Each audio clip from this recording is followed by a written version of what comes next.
ছোট্টবেলা যখন বিমান দেখতাম আকাশে উড়ে অনেক ভাল লাগতো, মজা লাগতো, মাথার উপর দিয়ে বিমান যাইতেছে।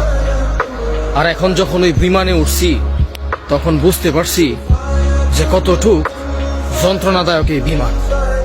বিমান বাহির থেকে অনেক সুন্দর লাগে, ভিতরে বসলে এই বিমান মার কাছ থেকে সন্তানরে আলাদা করে দেয়, সন্তানের কাছ থেকে বাবার আলাদা করে দেয়, বন্ধুর কাছ থেকে বন্ধুর আলাদা করে দেয়, ভালোবাসার মানুষের কাছ থেকে ভালোবাসার মানুষরা আলাদা করে দেয়, আত্মীয় স্বজনের কাছ থেকে নিজের আলাদা করে দেয়।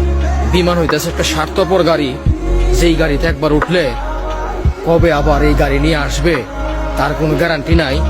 এমনকি অনেক মানুষ মৃত হয়ে এই বিমানে আবার আসে, বুক ভরা স্বপ্ন নিয়ে সবার কাছ থেকে আলাদা হইয়া এই বিমানের মধ্যে বৈশা দূর প্রবাসে পাড়ি দেয়। জীবিকার তাগিদে হাজারো পুরুষ নারী বুক ভরা কষ্ট বুকে নিয়ে এই দূর প্রবাসে আসে, অনেক সময় লাশ হয়ে যায়। আফসোস, কি বিমান বানাইছে রে।